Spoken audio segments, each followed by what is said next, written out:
there, I'm Christine Dunbar from speechmodification.com, and this is my Smart American Accent training. In this video, we'll look at how to pronounce noise, noisy, nose, and nosy. So obviously the contrasts in these words are between the oi vowel and the o vowel, and we'll talk about each of these vowel diphthongs and how to be aware of them, and then also specifically these words. So in noise and noisy, we have the oi diphthong. You'll see in the IPA that it looks like two symbols, the symbol for the ah and the symbol for the I. But, excuse me, a diphthong is a vowel that is a gliding vowel in English. So it's one sound, it's not two sounds together. It's just that the sound is what happens as we merge from two positions as we're speaking. So looking at oi, let me just show you briefly these vowels. So if we're looking at vowels in general, we have the shape of the vowel, the shape of the tongue makes the vowel sound. We have the I vowel like in it, and for O, we have this direction, and then for I, oi, we have this direction. So what am I talking about here? We have a starting and an ending point for the vowel. So for the oi vowel, we often spell that with oi or oy, and we start from a rounded shape, and then we glide up to an unrounded jaw more closed. So if I'm saying a word like boy, the oi, I have to close my jaw and lift my tongue. I start with a round O-like mouth, and I end without rounding, oi. So that's what we have in noise. And then for the O vowel, like in nose and nosy, I start with a rounded O, and I stay rounded. I just close the jaw and relax a little. So it ends up in the position, O, no, just holding the O longer. It's less of a change in the position of the tongue. It's more about just relaxing a little bit, closing the jaw a little bit. So this is to represent the front of the mouth, the back, the bottom, and the top. And you can see in my vowel playlist, my vowel overview videos, and my Sounds of English course, more details about how to understand the position of the tongue for different vowel sounds.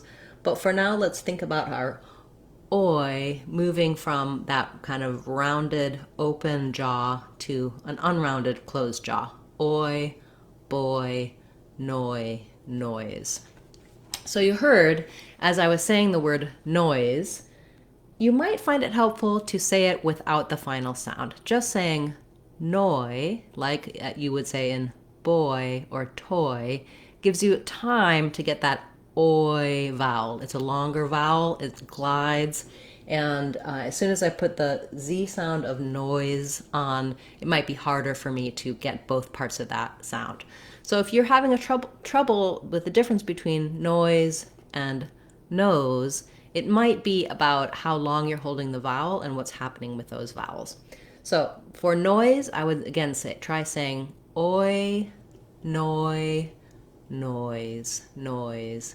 And you may have to exaggerate a little bit on that noi. You can also pair it with another word that has the oi to help you get that vowel. So for example, I could say toy noise or boy noise. And then that helps me remember and hear that vowel sound. Then when we get to noisy, all we do is we still have that same noi vowel, the same Z sound, and we're just adding the E sound at the end, and it's two syllables. And here you definitely can think about doing the noi longer and the Z shorter. That should also help you. It might be easier to say noisy than it is to say noise, because we have time to put the Z on the second syllable and say my noi longer. So you may want to start with noisy, before working on the word noise if it gives you trouble. And moving on to our O vowel and nose and nosy. Here it's also potentially the spelling that can be confusing. Nose does follow the rule of when we have a silent E at the end of the word, the letter often will say its name. So for an O word like nose or code, letter O says the name of the vowel. It says that diphthong O. As we mentioned, O is also a diphthong. I'm moving from a more tensely rounded, more open O, and then closing to a slightly less rounded, lax position of the tongue, slightly more closed jaw. For the O, because your native language may have an O that's just this without the diphthong, you may have a tendency to do no, O. Just lengthen, hold it a little longer, and relax as you go. That's usually enough to correct your O pattern.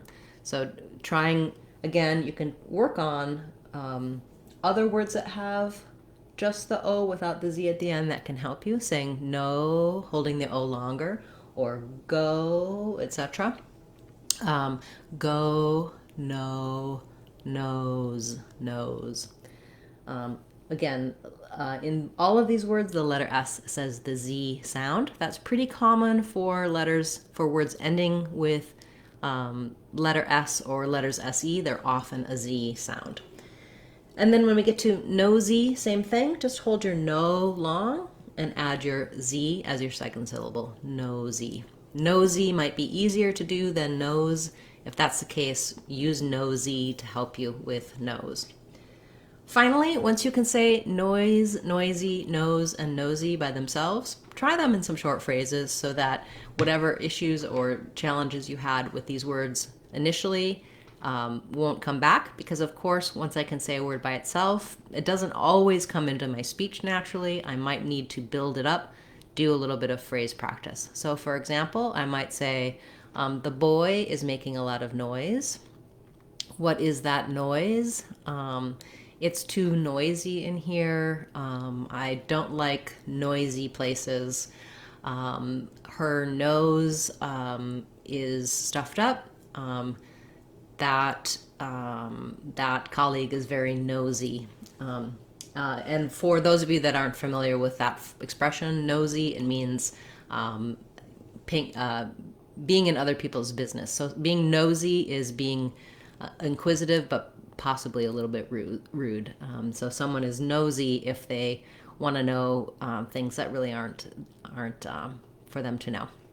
Okay, thank you for this request. If you have a request you'd like me to cover in the Word of the Day series, do feel free to leave that in the comments for this video or any of my videos. I'll add it to my list to cover in a future class.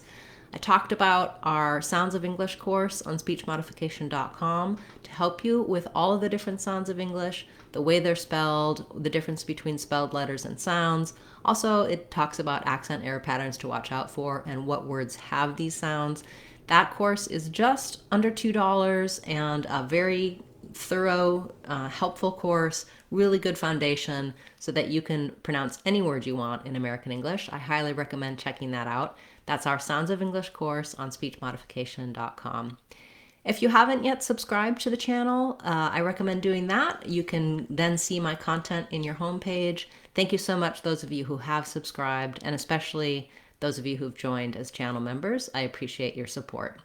I'll be back again tomorrow with another Word of the Day class, as well as on Friday, we'll have our live question and answer class. I hope to see you there. I'm Christine Dunbar from speechmodification.com. Remember, if you want to sound like a native speaker, you can do it. speechmodification.com. Bye, everyone. Hope to see you again soon.